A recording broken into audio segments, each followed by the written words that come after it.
Good evening, everyone, and welcome to Community Conversations. I'm Dan McKee, Lieutenant Governor, and I'm really happy to be able to be here every week and talk about some of the issues that are really, front and center on our minds in terms of Rhode Island and the impact that our leaders have on Rhode Island and bringing people, right to this program, talking about issues that are incredibly important. And tonight is no different.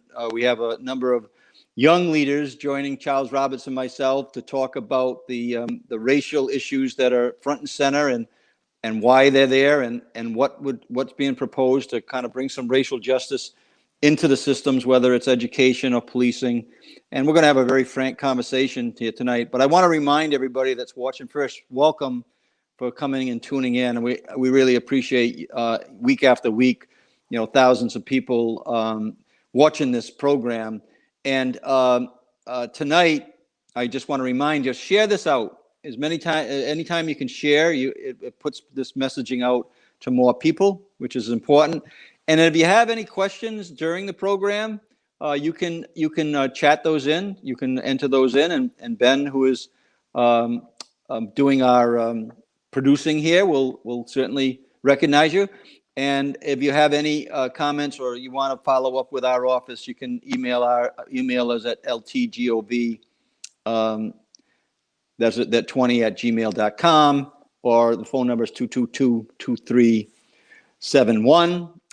We love to have your calls. So we have a really strong program tonight. I do want to just mention that the health issues that we're going through, very, very important. Wear your masks, wash your hands, keep the social distancing. I also am talking about education on every program, about the fact that we have some lost learning that's going on. I don't care whether you're in high income, low income, moderate income. I don't care which one of the 39 cities and towns you're in. I don't care if you're going to a private school, a public school, a charter school, a home school. There is a huge amount of time being lost in education, and we need to really be proactive and create strategies that can work on that. And I'm proposing that every community has a municipal education office year-round, 52 weeks out of the year. And we're going to talk a little bit more about that tonight with one of our guests. And then as far as the small business goes, we're still working very hard to make sure that the grants go out. If you're a business that hasn't been eligible for the grants, we're working for you, but give us a call. Let us know who you are. We want you on our Tuesday programs. And if you are a business that has been able to receive a grant, we want to hear from you as well, so that we can, give a pat on the back where it's due, where Commerce is working hard on it. But we know that we need to reshape that program to get a lot more businesses in and get the money out a lot quicker. So anyways, let's get down to business at our community conversation, and that's what it's all about. Let's bring Charles on, Ben, please. And Charles is no stranger to us here. He's been on talking about and give a quick overview of the Medallion program, Charles, and then I want to get right to the Rep. Lewis tape that we have to kind of set up the program. But reintroduce yourself for those who haven't already seen you. I'm surprised anybody hasn't heard from you by now, but it's in particular with the Medallion program. Well, I'm Charles Roberts. I'm the executive producer of Rhode Island Slave History Medallions, and we're a place-based education program where the QR codes are. We try to make sure that there's an accurate representation of everyone's history. Because history is like, we're the human race, not just one race or another. So there's a QR code that you'll see that's on the medallions, and all you have to do is go to the medallion and put your phone there, and the history of where you're standing comes right there, up there on your phone. This one is at Patriots Park in Portsmouth. We've just placed another one at Bowen's Wharf in downtown Newport. And that's it, Patriots Park, you're seeing right there. And you'll notice that at the top of it, that's the names of all the slave and indigenous people that fought in the Battle of Rhode Island, the first battle in Rhode Island for the Revolutionary War. And the other location we're going to be placing Medallion is Smith Castle in Portsmouth. I mean, in North Kingstown, sorry.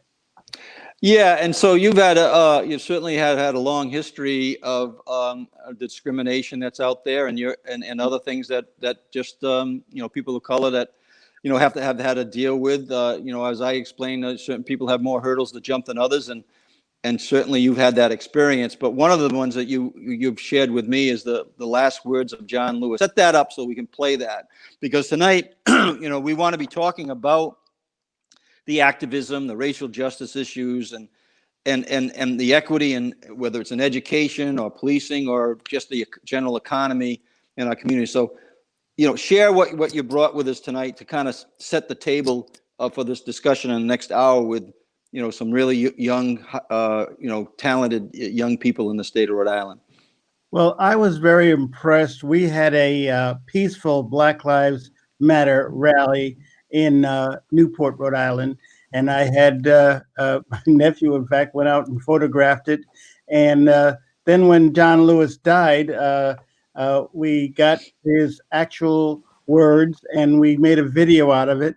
And so we're about slave-related history, but we're about history that's also relevant for today, because the history of the past hasn't really changed that much. It's still the present. So we want to honor one of our, he's an icon, of civil rights, John Lewis. So here is his last words done to a video of a Black Lives Matter peaceful march in Newport, Rhode Island. While my time here has now come to an end, I want you to know that in the last days and hours of my life, you inspired me. You filled me with hope about the next chapter of the great American story when you used your power to make a difference in our society. Millions of people motivated simply by human compassion laid down the burdens of division. Around the country and the world, you set aside race, class, age, language, and nationality to demand respect for human dignity. That is why I had to visit Black Lives Matter Plaza in Washington, though I was admitted to the hospital the following day. I just had to see and feel it for myself that, after many years of silent witness, the truth is still marching on. Emmett Till was my George Floyd. He was my Rayshard Brooks, Sandra Bland, and Breonna Taylor. Yeah, so thank you for sharing that, Charles. And I wanted to, bring on some of the young people that I've been able to interact with and have conversations with that, are really this energy that is developing in the state of Rhode Island. It's got a tremendous opportunity, and we want to make sure that we capture that opportunity. So welcome, Miles. Miles, come on, Miles Montgomery, as well as Brooklyn Toussaint. I hope I pronounced it correctly, Brooklyn. And please bring on Lanier as well, to come on. She's a community leader, Lanier Chapman. So please, and I wanted to welcome all of you here. Unfortunately, Lanier's not here at the moment. Okay, if she I was comes gonna on, say, Lanier just got out of work and she's on her way home. She'll be there soon. Okay, well, we'll bring her on when she comes on, Miles. But I'd like to start with you and then go to Brooklyn. And thank you for both being here, this evening. Have your friends share this out, because I think the message is going to be heard, far and wide, not only here in Rhode Island, but outside networks that I have. That I was talking to someone in New York City today that is watching these type of programs. So, Miles. You approached me a few weeks back and talked about inviting me to a session, and I wanted to run this tape if we could. If we can run the tapes, see if we can run this tape, because it kind of gives a little outline of the program. Ben, can you run the tape, or is that something that you can't run? Ben? Well, Miles, it was reported, but tell me what you were trying to accomplish there. And if we can't run the tape, there you are, right on the screen. But it was covered. The conversation was all about. Rhode Island's Lieutenant Governor, Providence Public Safety Commissioner, and the president of the NAACP Providence branch were all in attendance. It's the stories shared by younger people that will leave an impression. policing profession. As tough as these talks may be, they are necessary for change, according to Miles Montgomery. The 27-year-old organized the roundtable event and shared his own experiences of racism. Me personally, I've been followed by the police a number of times. I've had incidents where police would harass me in public. He invited other young people to talk with state and local leaders about racism, police brutality, racial profiling, and inequality. Providence Public Safety Commissioner Stephen Perry took a seat at the table to listen. The police need to be a part of the solution because we could drive a lot of changes, but we can't do that if we don't engage the community. Some who attended also marched through Providence Monday, calling for police departments to be defunded. President of the NAACP Providence branch, Jim Vincent, says that the shooting of Jacob Blake in Wisconsin over the weekend is another example of why reform is necessary. And remember, action speaks louder than words. You could say Black Lives Matter, but if you kill black people, do you really mean it? No. According to Perry, the Rhode Island Police Chiefs Association has come up with a 20-point plan to improve race relations.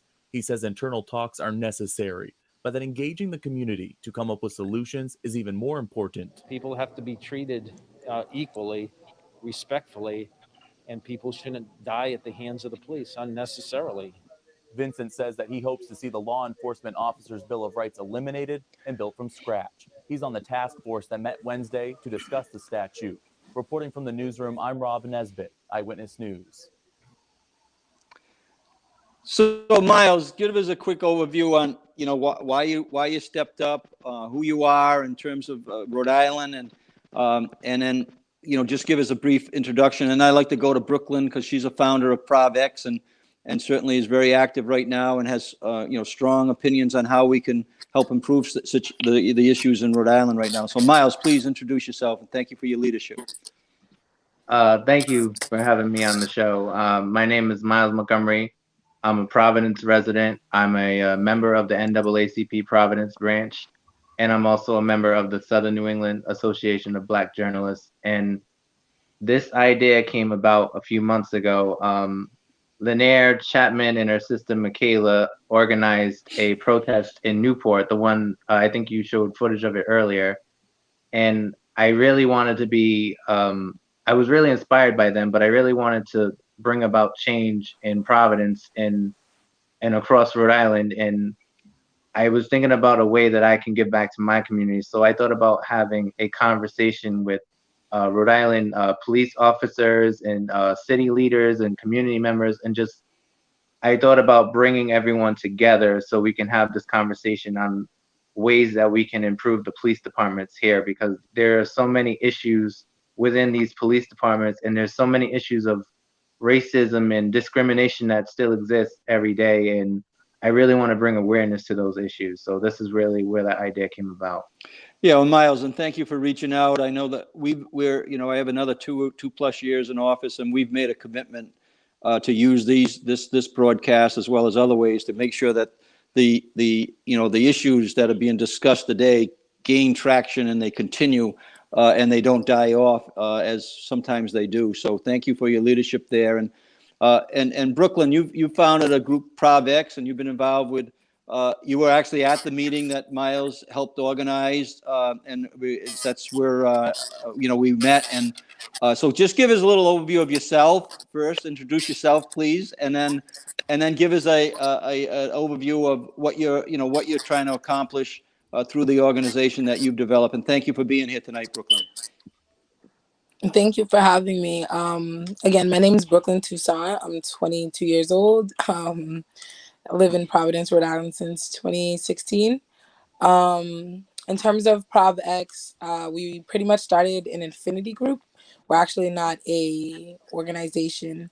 The point of our affinity group was basically we didn't feel like there was a radical enough set of voices, especially Black voices, that were advocating for change and racial justice for our Black and Indigenous people of color communities, and making sure that we're inclusive in these discussions that directly affect us. And a lot of our politics is getting in the face of our politicians and making sure they know they have to listen to us.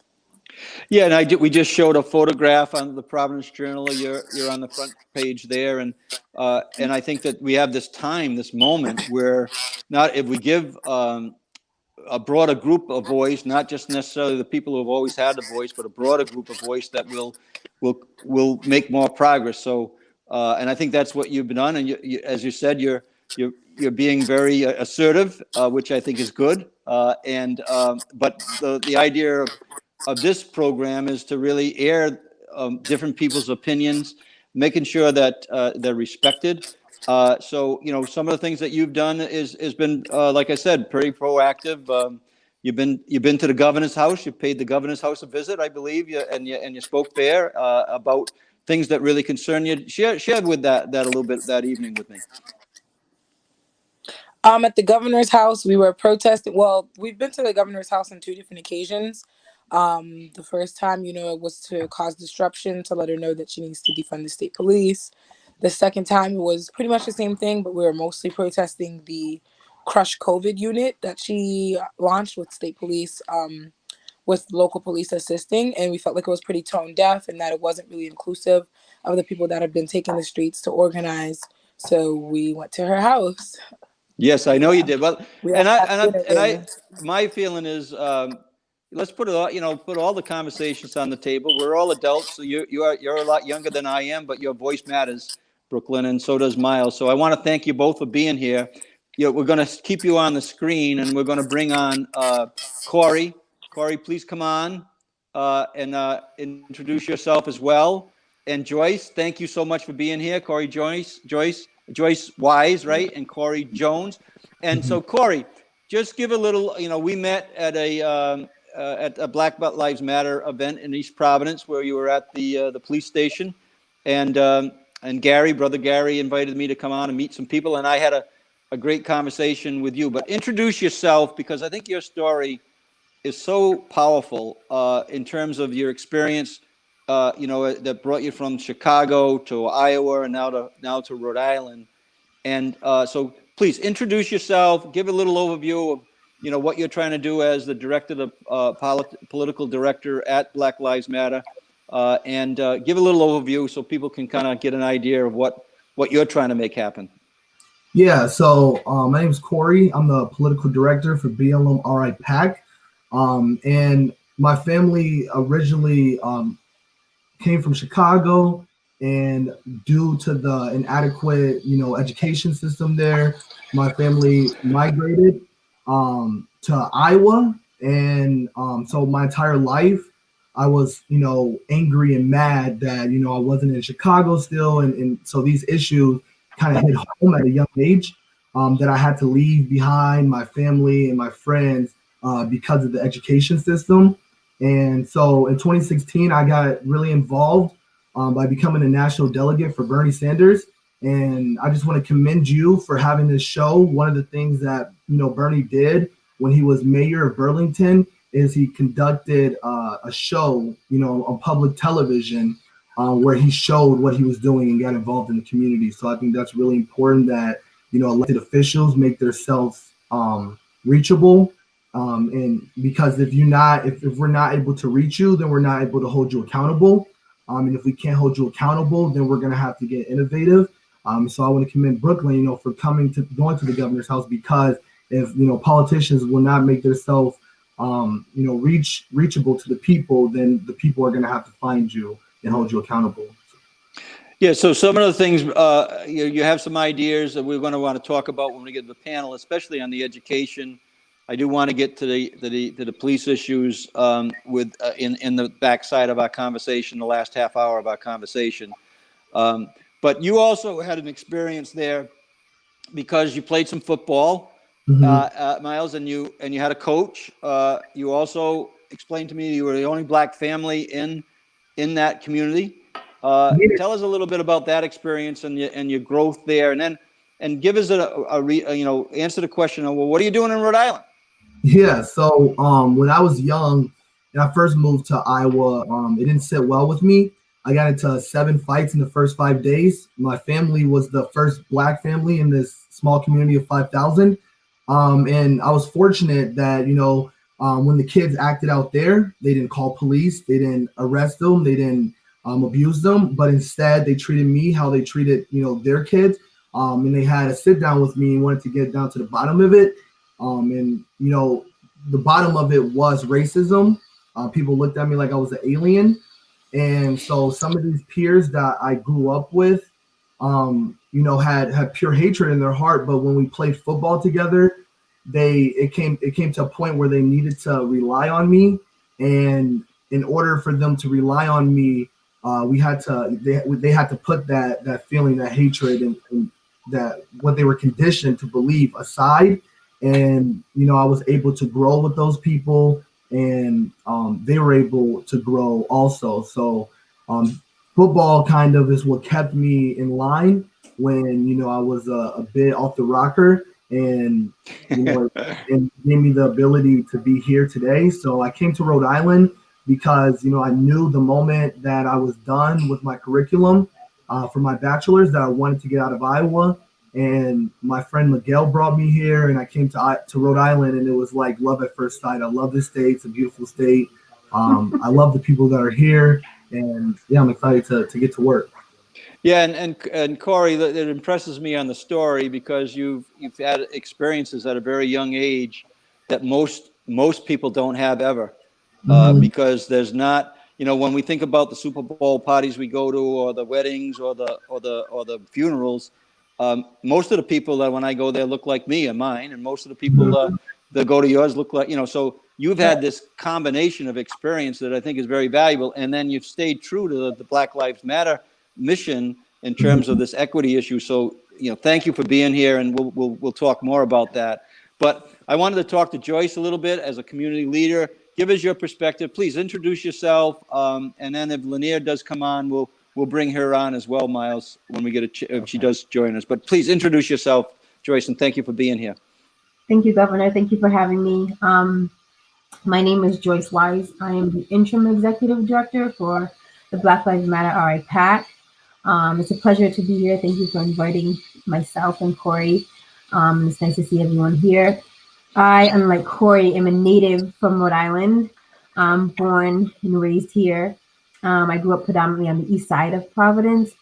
So my experiences are just a little bit different from Corey's. However, I lived and seen firsthand racial disparities and social injustices here. So I know the need firsthand of what it is like to be misrepresented. And as a single mother of 2 boys, I want to exemplify this sense of leadership and sort of create, and with this PAC, creating, holding people accountable for what we as a whole need from legislative here in Rhode Island. So that's why when the opportunity came to me from Corey to form this PAC, I hopped on it, and since then it's been pretty much a go. But a lot of work is still needed. Corey and I have been working tirelessly in just creating this foundation of not just transparency, but like Brooklyn, holding legislation accountable. It's about accountability. It's about transparency. It's about being a voice for the Black and Brown Indigenous people who, are usually muted, just creating a voice for them to create change within Rhode Island. Yeah, so Joyce, thanks again for being here. Like I said, if Lanier does join us, we'll have a join in, but this is our opportunity to really listen to you, right? And we'll try to moderate a discussion to kind of bring out some of the things that are important for you to cover, for the next half an hour. But before we do, Charles, just give it a little, your thoughts, and a little bit of your background. Share that, because I think that you carry a great deal of experience to the table as well. Not that all the young people want to hear our experience, but at the same point in time, it is important, because to get buy-in, as Joyce was saying, we have to get community buy-in, and the community is made up of many different people, right? Many different nationalities, many different races, many different age groups, and all the 39 cities and towns in the state. If you're looking for state changes, that's how that's going to work. So, Charles, just give your impression, and then I'd love to get into a more in-depth conversation with with Brooklyn and Joyce and Corey and Miles. Well, thank you, Dan. I was raised in Newport and in Milburn Short Hills in New Jersey, and my family has been involved in. They taught me at a young age what being Black was about. He taught me Black history. I must say, Corey, I've been to Iowa. My wife is from Iowa. When I got off the plane in Iowa, I took a deep breath because I couldn't breathe. It was so cold there. Number one. And number two, the people looked at me, not because they were racist. They kept on saying, "What is that? Are you, I was in a suit. Are you a minister?" Right. And kept on wanting me to go to church and offered me Jello. I so much Jello in my life. Every kind of Jello they know that they made, they offered me, and of course I was being polite. I ate it, But and so I didn't really experience racism as much in Iowa as much as I mean, they'd never seen a Black person, And when you're not in a community where you see Black people, you don't even know what Black people are like or what they're thinking or what they may have been thinking. All you can tell is what you saw on TV. Either they're step and fetch it or a basketball player or they're a gangster or something like that. And I was in with One Atlantic Collector Records. I go back in the music business to Run DMC and Grandmaster Flash.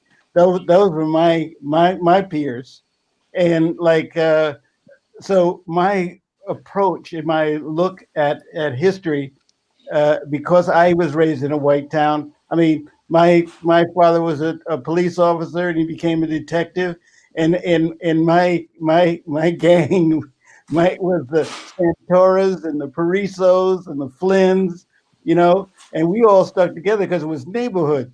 Now, we were neighborhood, but anybody came into our neighborhood, that was different. They wasn't neighborhood.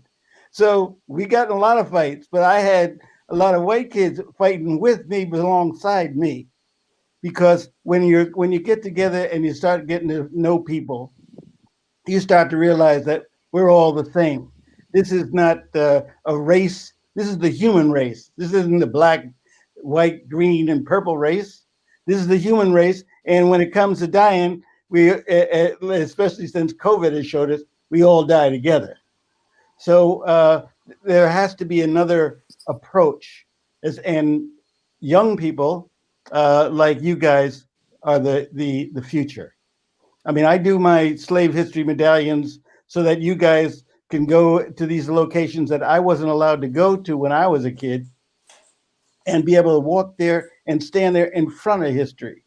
And I make sure that it's historically correct, telling our story, not the story of the slave master, but I'm talking about the story of the slave who was the master of. So so that we get a complete picture, because really it's about a common history now. And that's what you guys are bringing out with Black Lives Matter, because all life matters, but and if you go to my website, you'll see my dad taught me in 1963, when I got my driver's license. The first thing he said is, "You're driving while Black now. So you plan to get arrested, plan to get pulled over. And when you reach across that glove compartment, make sure you have one hand on the steering wheel and the other hand looking that man right dead in his face." And we used to have an envelope that would keep in the glove compartment with your driver's license, with your insurance card and registration. So you'd pull out this big white envelope and pass it to the police officer. And the first thing I'd always say to a police officer, and this, if you want to disarm a police officer, is when you put that window down, you say, "Can I help you, officer?" And look at him. It's almost like saying, "Can I help you, please?" But at the same time, that's the difference between saying, "What do you want? What are you stopping me for?" Immediately, he reaches back to his gun because he says, "Oh, heck, This is going to be a belligerent somebody, and we don't know why he's acting that way. So Charles, I think you've set up the first part of the conversation I want to get to and hear from, our guest here tonight is, you've introduced the issue of policing. You've introduced the relationship that your dad explained to you. And the question that I have is, I think the work that you're doing, Charles, is going to change the state of Rhode Island's name. I do believe that. I believe that this time around, the public is going to know more that there's been slavery in the state, and there's some long history of the transportation of slaves into Newport and then distributed and sold outside of Newport. So I think that's going to change. But I want to go to Miles and Brooklyn and on this one issue in terms of the perspective of how you make the change in the policing so that, when Corey has his son, he can say to the person, hey, we're living in a community where, you don't have to worry about those things. That's certainly the vision and the dream right now, right? So I'll start with Miles. I'll go to Brooklyn and then I'll go with Corey and Joyce. Weigh in on this police issue in terms of the way that you see it and the way that what you believe needs to happen to improve the situation and also to eliminate some of the things that Charles just spoke of and we know are there. So Miles, start with you, please. Well, I think one of the big things is first we start with a conversation and we have an understanding of everyone's background and everyone's experience, and we talk about ways we can improve the community relationship with the police department, with the local police departments. And we start with a conversation, and everything that we're doing is setting up for the resolution. I really want to see the results of the race relations and policing conversation we had last week. But it starts with a conversation, and we have the healing process of everything that's been going on. I mean, like you said, it is a human race, and everyone who has seen the video of George Floyd getting murdered should be upset. It shouldn't just be a racial thing. It should be, everyone should be upset with that. And what I really think that we need to see in Providence is we need to eliminate qualified immunity, and we need to also have a task force or a resolution or action plan for handling police misconduct. And, I wanted to bring up, a friend of mine shared a video with me of a police officer in Providence on this past Friday, forcibly throwing another man onto the police car, grabbing him by his neck, and he's pepper sprayed him or maced him, and he's just grabbing him up, and there's just no need for that in our city. There's no need for that, period. And I think we have a conversation on how we can eliminate those situations and those issues, and then we also develop an action plan, as quickly as they've developed a task force for coronavirus and for the fireworks issues that's been going on in Providence and for dirt biking issues and other issues. We need to have a very quick response to the police misconduct and the issues with systemic racism in Rhode Island. Thanks, Miles. Brooklyn, weigh in a little bit on the policing issues, and then I'm going to want to get to the education one with Corey and go backwards to everybody about the education and the importance of that and this whole equity issue. But Brooklyn, thank you for being here. Take yourself off mute and share with us your thoughts on the policing. Brooklyn, can you hear me? Brooklyn's on. Oh, that's good. Beautiful, Brooklyn. You're all set. Yeah, I can hear you. Great. I'm sorry, you kind of were like just breaking Okay. out, so I didn't hear my name. Oops, I think we lost Brooklyn. She's having some issues with her device that she's on. Okay, see whether you can get her back in. I will try right now. Okay. Yeah, so Joyce, weigh in on, the discussion that Charles just opened up in terms of the guidance that his dad gave him a long time ago. And, Right. I know that the kids I coached for years, many of them of color, 20 years ago were getting the same advice from their families. So not much has changed in that perspective. But Joyce, give us your overview on the policing thing, and then I want to go to Brooklyn as well. Hopefully she's got a good connection there. So I'll be really brief. I am in agreement with Miles. However, I will say that conversations have been had and we continue to have them. They're almost redundant at this point. And so I know that Corey agrees with me. So I'll speak on behalf of Corey and myself in saying that at this point, it's about accountability. It's about action more so than anything. This is, the things that are happening, it's not something that's relatively new. We've always had these same concerns in regards to how Black and Brown and Indigenous people are being treated by police officials. So at this point, we need them to be accountable. We need them to understand that we're not going to keep repeating ourselves and continue to have these same conversations and nothing is being done about it. And again, on the situation. Yeah. So my thing is, we know that 90% of the calls that the police get are for nonviolent responses. We know that, in multiple places like Minneapolis, multiple places like New Jersey, and even Boston, we've seen people successfully defund the police. So I think that, Providence, we have a unique situation where we have this infrastructure, the Nonviolence Institute. So we need to figure out how can we get them more funding. We need to, figure out how much of, this work that the police are handling can be delegated to other places. And then after that, I think we need to reevaluate, how much money is going into the police departments and go from there. So I know personally, I see police conducting traffic. I see police doing things all the way like getting cats out of the tree, so we need to reevaluate that and figure out how can we make sure police aren't spread so thin, and then how can we turn policing to community-based, and then we need to make the oversight committee civilian-led. So those are just some of the few things that we can implement, this year. But I think there's a lot more things that could be done down the line. For sure. Thanks, guys. And Brooklyn, have we got you now? We're talking specifically about policing issues and your position on that, and in terms of what how to hold accountability and what measures you believe that should be taken at this point in time. Well, where I'm at, I believe firmly that it's going to take violence to dismantle the state and what it stands for. When you have a system that was built on racism, oppression, and violence, the only way to, undo it is how it was created. As we move towards more direct actions, I'm all for doing the direct actions in the street.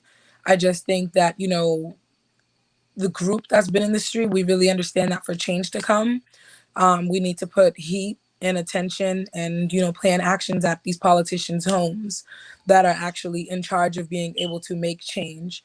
A lot of times when we talk about how we're going to, like I think you just said earlier, how is Corey's son not going to have to deal with this later on? The only way we can be sure of that is not only to defund the police, but using defunding the police as a means to abolish the police. Police brutality, I stress a lot that police brutality doesn't exist. Policing doesn't exist without brutality, period. So to have to create the term police brutality, it nullifies the fact that policing was created to protect property and not people, and to, mostly target the Black, Indigenous, Brown, people of color community, specifically Black people. So in order to make sure that my kids and our offspring can comfortably live in a system, in a place where, people that look like me built it, we have to make sure that people like me are here in the conversation when we talk about taking it apart and recreating one that actually serves everyone. So I want to just ask the question of how does that get translated so that it doesn't get pushed back in a way that I see on a national level, where right now certainly the national campaign is breaking down to an issue of like total anarchy. That the advocacy for total anarchy and the decision between a presidential election is going to be brought down just, there. So how do you get past the feeling in the community that what you just described, Brooklyn, or even Miles to a lesser degree, but how do you get past that in terms of getting enough buy-in from the people to kind of make some changes, but also how do you get past the political rhetoric and the real strong fear factor that would get injected into virtually every community in the state of Rhode Island? If they're just watching this right now, Brooklyn. I mean, to get past that, it's kind of like we need to start being a little bit more real about, the current state of our society.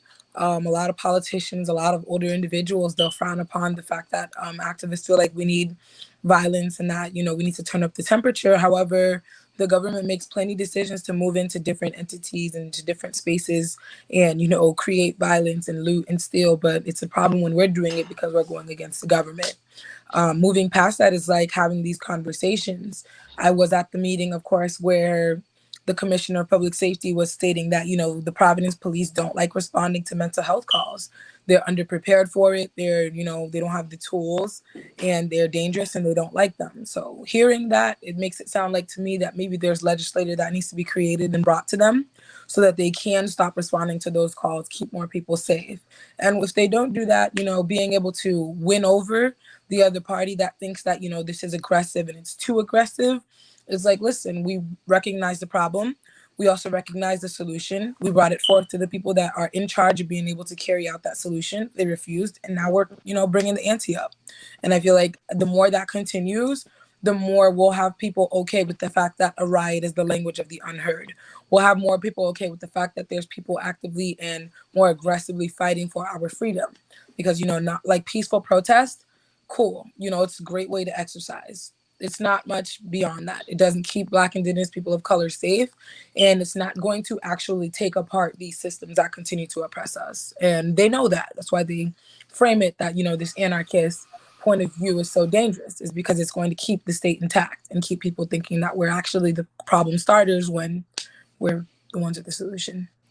Yeah, and I think the word violence really gets you on your heels. I'm not sure what that definition sounds like to you, but I want to come back and ask you that so you have a little chance to think about that. But I want to just swing back with Miles and then Corey and Joyce about just kind of your final comments, which shouldn't be the final comments. It should be the beginning of the comments, but give you a reaction to some of the things that you've talked about already, and Brooklyn, yourself, and Miles have talked about. Miles.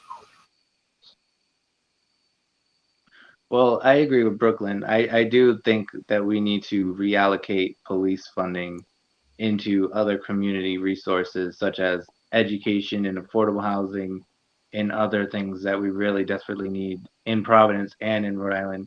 And I think to touch on our point about the mental health issue, I mean, I really want to see police training on mental health issues.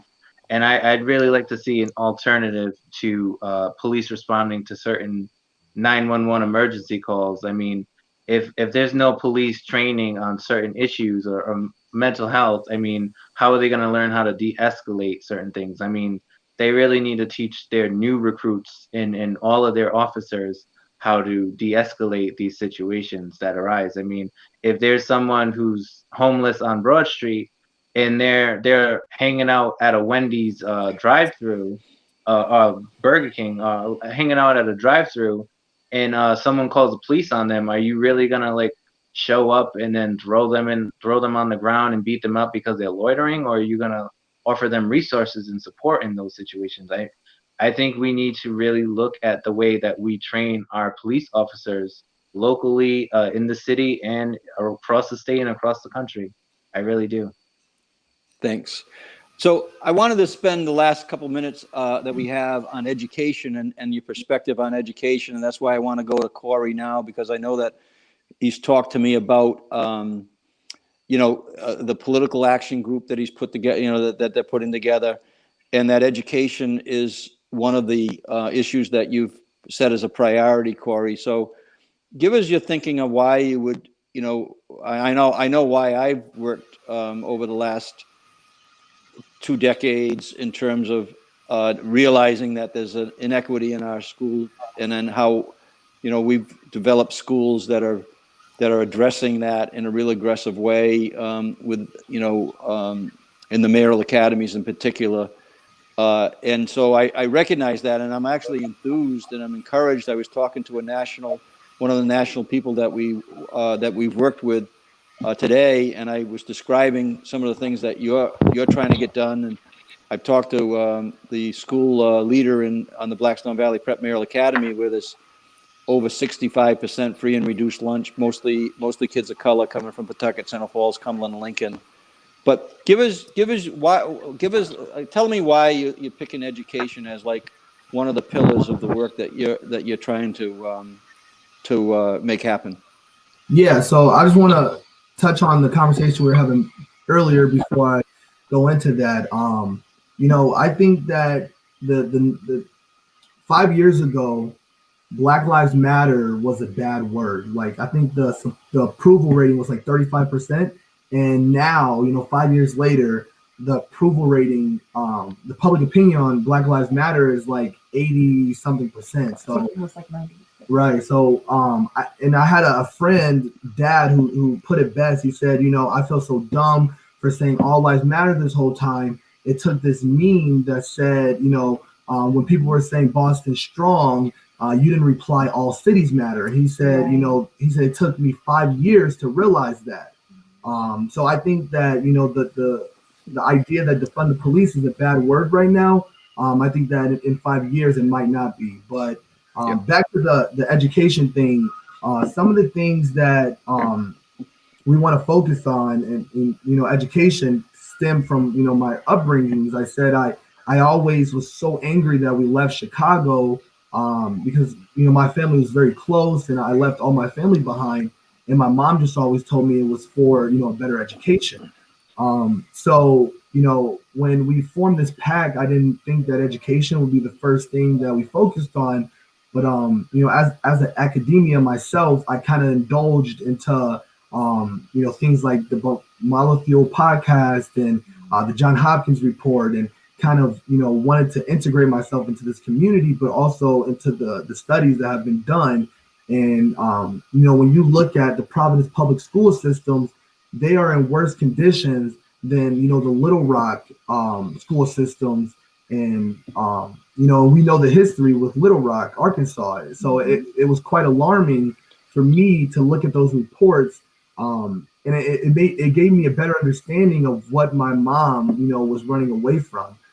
So when we had our discussion about the Mayoral Education Center, I told you that if we could include some of the things we wanted to do in this, then I think that would be the right direction. So the things that we were, interested in including is first and foremost creating an alternative pathway for teachers of color to expand their supply, so we could find a way to get people who had education, like a bachelor's degree, get them certified to be teachers, and then we can, end some of the disparities that the students are facing with their teachers. Because personally, growing up, I never had a teacher of color, and I myself have just signed up to be a substitute at the Providence Public Schools, but it was such a weird feeling because I never pictured myself in a classroom leading, because I never seen that, But some other things we wanted to incorporate is paraprofessional teaching opportunities to decrease the disparities. We can't solve the teaching disparities tomorrow. So maybe if we can put people that are in a professional position that are of color in these students' lives, maybe they can see themselves in that position, and it could open up, what they visualize for themselves. We wanted to recruit teachers of color more effectively with a commitment to stay in the communities. And we wanted to create robust teaching mentor requirements. So I think all these things are great things that we could include in the Mayoral Education Center. And I think that our organization would be, behind the Mayoral Education Center if we can use it as a way to, attack our language barriers in our communities, our disparities in race, and create a better pipeline of teachers of color for these schools that are facing these disparities. And I just want to piggyback off that, Governor. Yes. It's just really important in a nutshell for our kids to see representation that look like them. It's critical. It really, really is. And it matters. It's so necessary. Yeah, so one of the things that Corey and I have talked about, and we're going to continue not only this conversation as Miles, and I want to include everybody into that, but we have a big disparity between education levels across race lines. Certainly we have the lowest performing Hispanic core group in the country.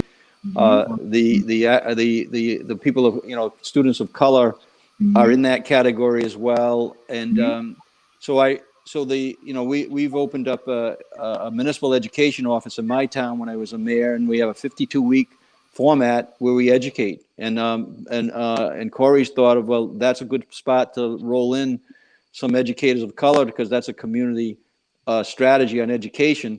And I would also add in, as from my perspective, being the only non-minority on this panel tonight, right, is that there is a tremendous value by having people of color into non-minorities, lives. There's a tremendous value to have that direct contact from a Black community or a minority community, a person of color, into individuals that have not had that experience of working with people of color. That is an incredible. Both sides of the coin work on that. So I get Miles' thought process, because there's a major void in having people of color in the classroom. We're fighting that battle every day in the schools that I helped start, including the Achievement First Mayoral Academy. They have some thoughts how they can make that happen. And I think partnering together is going to be a pretty interesting, immediate discussion. And the thing that I believe that you have with the young activists and working on that, we've had two gentlemen on here as well, Nairu and Dimitri, who helped in the June march on the State House with thousands of people. It's going to take, as I agree with Charles, and I'm going to give him his last chance to kind of make his comments and ask you any questions, but it is going to take a real political strong effort. This is where I kind of agree with Brooklyn, and I don't know what the definition of violence is, but I think that it takes a hard-hitting strategy to move the status quo, whether you're talking about policing or education. But yeah, there is a value here in what you're talking about, Corey, and Joyce. Very interested in working with Miles and Brooklyn to kind of bring this forward. Charles, let me, we've got another 5-6 minutes. Do you have any questions of these young activists here? Our young leaders here in the state, or well, first of all, thoughts? I'm glad to see these young leaders, and I just want to say, I gave up a job with Warner Atlantic Electric Records to become a school teacher in Newark, and during that time, that was when when we had to have police protection to protect your car from being chopped while you were teaching. Okay, and there was and because we were inner city, we had we policed ourselves. And how we policed ourselves is there is the police department and the law and order, and then there's the code of respect, justice. And if somebody messed with, for example, one of your kids there, Joyce, somebody from the community who knew who they were, because everybody knows what's going on, would stand up for them. And luckily, we had a lot of Muslims that we work with. And when they stood up, people shut up one way or the other. So unfortunately, you can't do that anymore. But in extreme cases, when you're talking about violence, I've seen violence. I've been shot at. I've been shot. Because when you stand up for your community, a lot of times your own people don't like it. I mean, who do you think you are to tell us how to handle our kids. You ain't no better than we are, you know.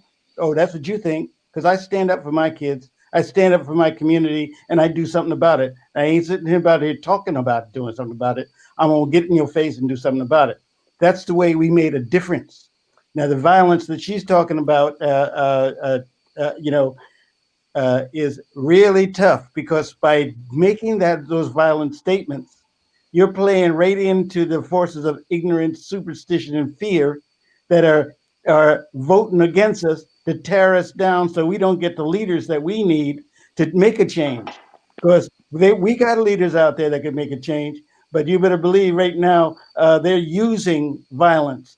They're bringing their hatred into Black communities and causing the riots.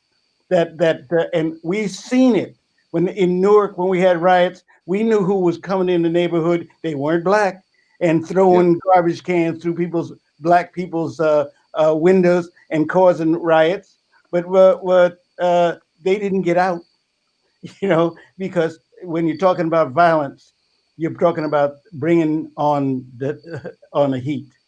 And and Charles, I would just say, and I want to give Brooklyn, you know, last minute, and then also I'll go to, you know, Corey and Joyce, and then Miles, and then we'll finish this up. But you know, when you talk about the methods that are being used to push back against Black Lives Matter, to push back against some of the efforts that have been made to really make the gains that, you know, have been long overdue, them stoking that fear is also it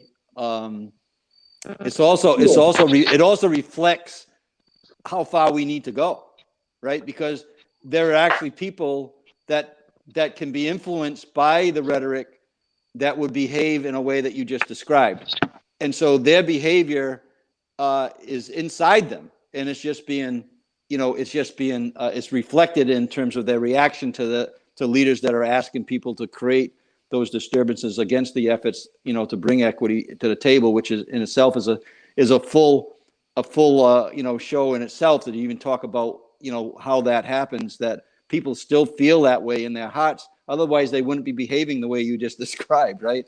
So let me say something to you. You know, because we want to have. They're looking for, these guys are looking for solutions. Otherwise, they wouldn't be talking like this. Yep.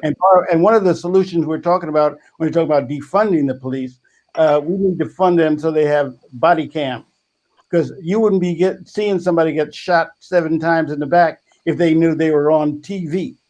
You know, so these are you're talking about a change in the police department. You know, you upgrade their approach to policing to make them accountable. Yeah. So accountability, Charles, and is important. But my dad always taught me, you know, when I was in a room without the cameras, to behave as if they were in the room. And so, you know, having the cameras on and it reflects a certain behavior, you know, I don't know what that's worth. I think that we're trying to, you know, we got to get a lot deeper than that, because it's how you behave when the cameras aren't on you that really matters. It's what you say when the microphone's not on that really matters.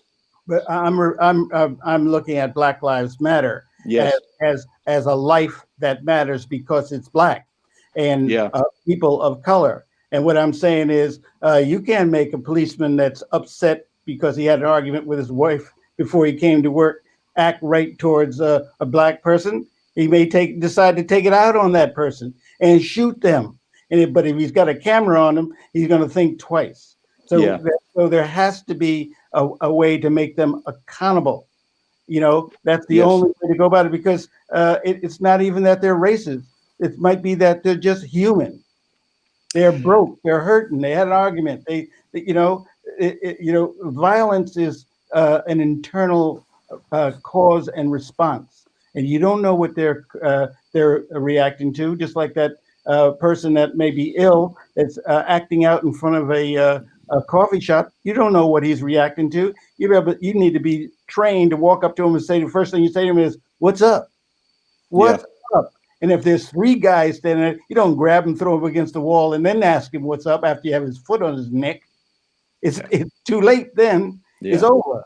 Whatever is up is going to happen right then. And that's causing the violence. It's called cause and response, action and reaction. And that's what we have to be able to consider internally, who we are, what we are, how we are, and the responsibility we're going to take for our actions, no matter what position we're in.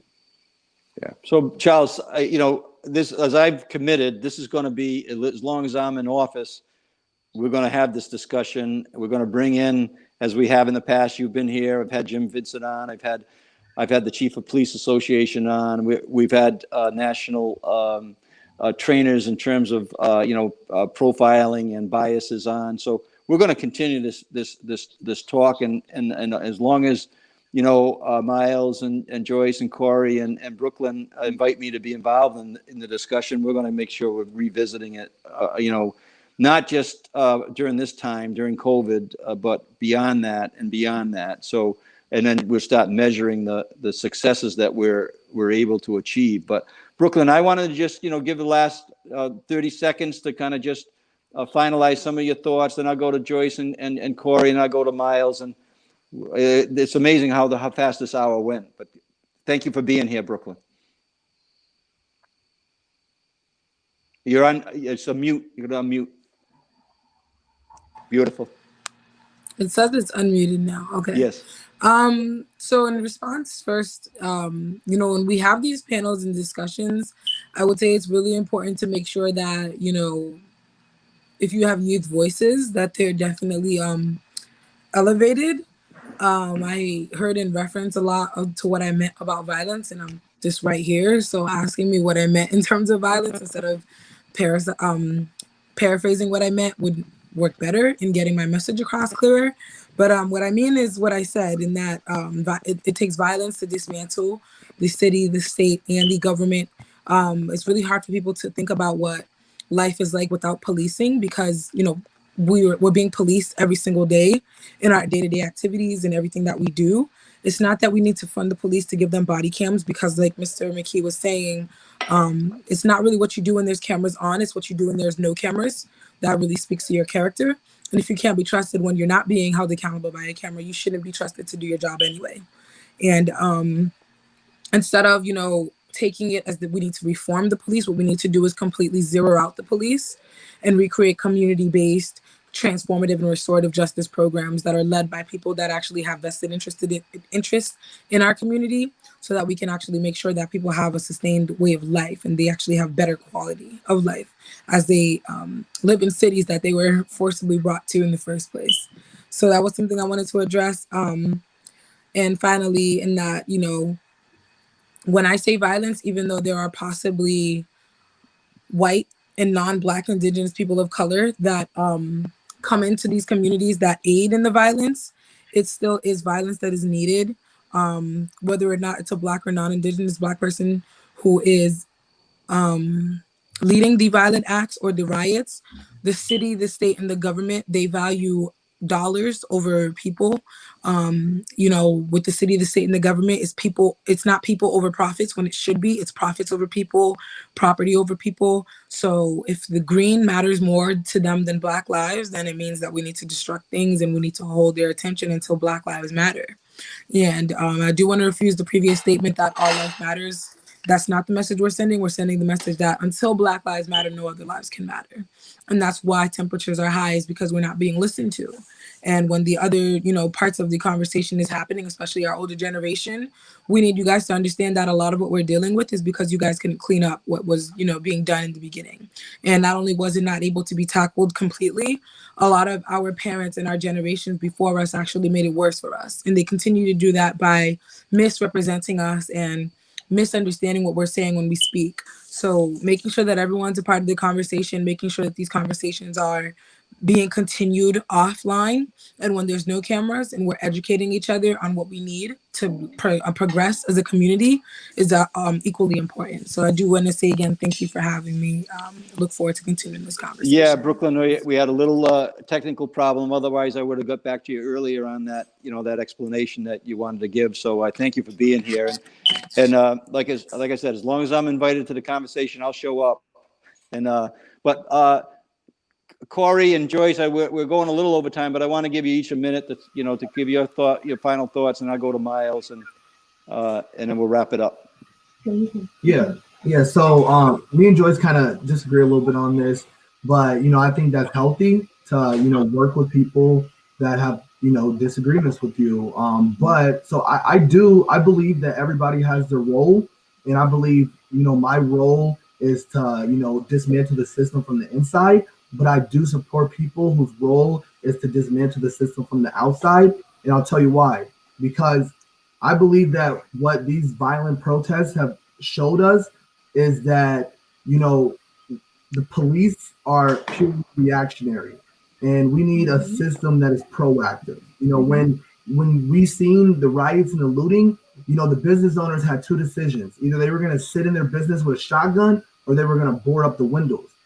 Proactive was boarding up the windows. Reactionary was sitting there with a shotgun. So we need to create a system that is going to be proactive, that is going to take steps to stop these violent acts from happening, rather than responding violently to a violent situation. Because a police showing up to a murder that already happened, a police showing up to a domestic abuse situation that has already happened, usually makes the situation worse and not better. So I believe that when we dismantle the system from the inside and the outside, it's going to take some agitators and some disruptors from the outside, but our role as people who are working from the inside is to work with them to change that. Because when we think back on the legacy of MLK, he was as peaceful as it comes, but he was the most hated man in 1967,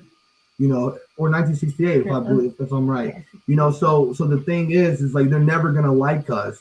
So we have to do what we have to do in order to make change happen, and that's going to be an assortment of things. In history, there was a Malcolm X and there was an MLK. It wasn't just MLK, as they would like us to believe. There was a Black Panther Party and a Nation of Islam. So yeah.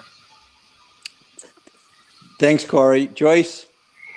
So my stance is just slightly different than Corey's, and we respectfully disagree. So my stance is more so on the character piece. I don't, like Corey said, I don't expect a police officer to arrive to a domestic violence dispute and try and kind of make peace in it when they're not properly trained for that. I believe that proper training for them should be allocated, and if not, then someone who is in that position to diffuse a situation should be put in place. Defunding is definitely an option for sure, just because I believe that at this current state, I, and along with many other Black and Brown and Indigenous people, no longer trust the fact that I can call a police officer to aid in my distress, just because of what currently is happening. Like Mr. Roberts, I have two sons, and although they are biracial, my oldest, I still have to have these uncomfortable conversations with them that my mother had to have with me, that I've heard my cousins and uncles have with each other. And that's not something that I'm necessarily proud of, but I know that it's not something that I can ignore or negate. I would be doing my children an injustice if I did not express these concerns. So at this point, I am much so, like Brooklyn, all for the action piece and disrupting the current status quo, because it's not working at this point. It's not working. Thanks for being here, Joyce. Miles? Thank you.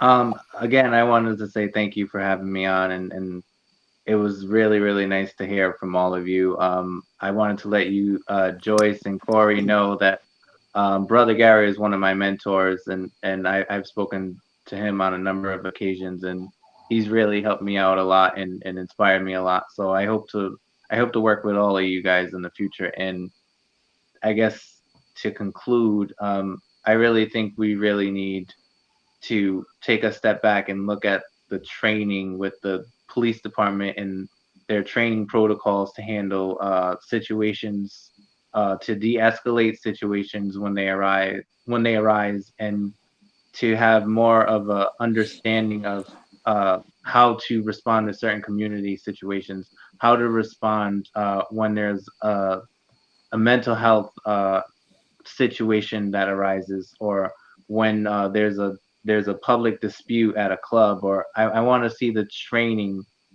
aspect of this change. I want to see the changes within the police department and how they respond. You know, I've seen a lot of times in East Providence, there would be 6 police officers responding to one call, and there's only one car they're pulling over. You know, it's just, there's some things that are just unnecessary, and I think there needs to be more of an aspect of training protocols and how they approach certain situations. Thanks, Miles. And my goal tonight was to sit back and listen and not necessarily debate or that type of thing. I think it's so important that we provide that people who are watching this, that they have an open mind as to what they're hearing, because this is, what's being expressed tonight is coming from real experiences, and we need to start listening and allow voices to be heard. And that's what's going to drive us to a point where you create some level of accountability and some, the changes that I do firmly believe that we can get there, but it's going to take a lot of work. And but we have the ability to make it happen if we actually do the work. And I think that in your generation, for your kids, Joyce, I think that you should be able to have a higher level comfort level, that they're getting a good education, that they don't have to protect themselves like Charles' dad told them they had to protect themselves, have to protect himself. And I think that there's let's make sure that the discussion has to keep on going before you get to some of the meat that Corey wants to get into, which has to do with the policy. So we got to keep this alive. And Charles, you get the last word. I'm going to give you the last word, and then I'm going to sign off. Okay. But it's been a good hour plus here. I just want to say to you guys, as the older generation, that the reason I'm here making these educational programs and standing up to the system, you don't think that I'm just being allowed to talk about slave history and the history of indigenous people, do you? This is a fight. This is a fight on another level, political and socioeconomic level. And I'm here because I have grandkids. That I have a granddaughter that looks like you, Joyce, and I'm standing up for you now so that later on, when you get to be my age, you have something to stand up with. So I bless you for your efforts and everything that you're doing. Thanks, Charles. I'm going to leave it with everybody on the same screen. Normally I leave with just me on there, but let's listen. Let's contact my office if you feel as though that you have something to say on this issue, and then let's figure out a way that we can actually get face to face and have these discussions in a real way. Thank you, everybody, for being here tonight. Thank you. Stay healthy. Thank you.